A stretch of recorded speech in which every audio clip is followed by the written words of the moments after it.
భారతదేశం వేసిన రివర్స్ గేర్తో ఒక్కసారిగా ఉలిక్కిపడింది పాకిస్తాన్. మొన్న కాల్పుల విరమణ అన్నటువంటిది ప్రతిపాదించింది వాళ్ళే. అమెరికాని అడుక్కుని అది కూడా ఏదైతే వాళ్ళకి సంబంధించినటువంటి అణుస్థావరాలు ఉన్నటువంటి ప్రాంతంలో కూడా భారత్ బాంబులేసింది. అది పెరిగితే కనుక మా అణుస్థావరాలు పేలిపోతాయని అర్జెంటుగా కంటతడి పెట్టుకుని అమెరికా దగ్గర కబుర్లు చెప్పుకుని అమెరికా చేత కాల్పుల విరమణకు సంబంధించి భారత్ మీద ఒత్తిడి తీసుకొచ్చే ప్రయత్నం చేసి అది కూడా అణ్వస్త్ర స్థావరాలు దెబ్బతింటాయి అన్నప్పుడు మాత్రమే భారత్ ఆగింది.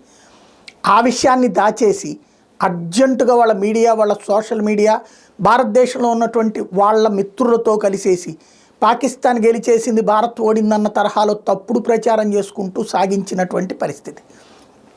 ఫైనల్గా ఆ కాల్పుల విరమణ సందర్భమేమో అక్కడ విచిత్రం ఏంటంటే ప్రధానమంత్రి ఏమో సైనిక ఉపన్యాసాలు ఇస్తాడు, సైనికాధికారులేమో రాజకీయ ఉపన్యాసాలు ఇస్తారు.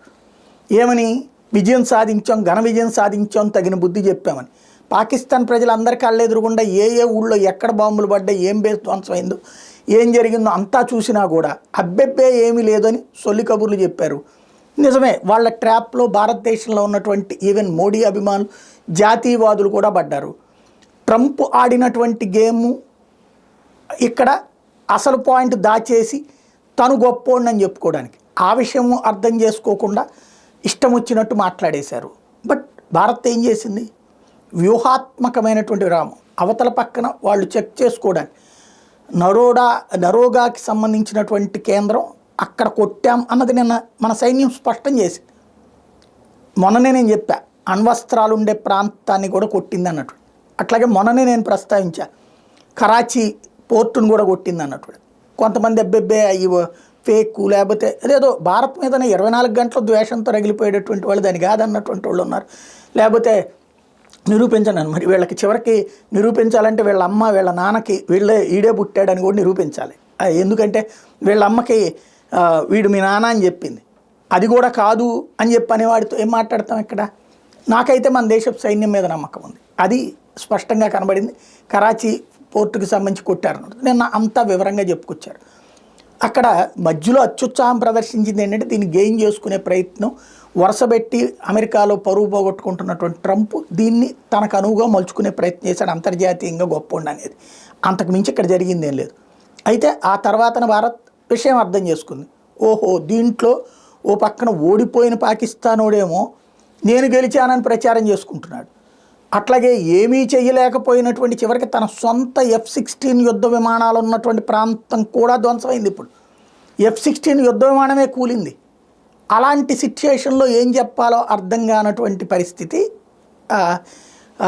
పాకిస్తాన్కి కానీ అమెరికాకి కానీ. దాన్ని కవర్ చేయడానికి కోసం చేస్తున్న ప్రయత్నాలు నిన్న నిశితంగా ముగ్గురు త్రివిధ దళాధిపతులు, త్రివిధ దళాలకు సంబంధించిన ప్రతినిధులు ఎక్స్ప్లెయిన్ చేయటం చాలా స్పష్టంగా ఎక్కడ ఎప్పుడు ఎలా కొట్టారు.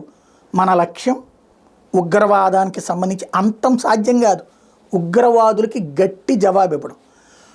ఉగ్రవాదాన్ని పెంచి పోషించే పాకిస్తాన్ యుద్ధానికే సిద్ధమైతే ఆ యుద్ధానికి నువ్వేం చేయలేవురా, పైకెళ్ళి ఆడుకోరా పెచ్చ సన్నాసి అని చెప్పి ఊరికనే ఇక్కడ కూర్చుని కొట్టిన దెబ్బకే పాకిస్తాన్ బెత్తరపోయింది.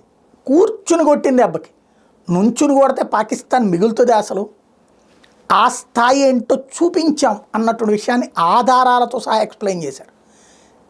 దీంతో పాటుగా అంతర్జాతీయ మీడియా కూడా అక్కడ సీన్ మొత్తం అర్థం చేసుకునేటప్పటికీ బెత్తరపోవడం పాకిస్తాన్ వంతైంది. మొన్న రాత్రి కవ్వించిన కారణం అదే, అబ్బే భారత్ వద్దంటోంది కానీ మేం కాదని చెప్పడం కోసమే డ్రోన్స్ అయి వాడింది. నిన్న ఆ ప్రయత్నం మానేసుకుంది. ఫస్ట్ ఏదో ఒకటి రెండు కనిపించగానే మళ్ళీ డిస్ట్రాయ్ అనగానే ఆగిపోయింది. ఓవరాల్గా భారతదేశం రివర్స్ గేర్ ఆట బిగిన్ చేస్తే ఎట్లుంటుందో ఫస్ట్ ఏంటంటే ఆడుకొని ఇచ్చింది వాళ్ళని.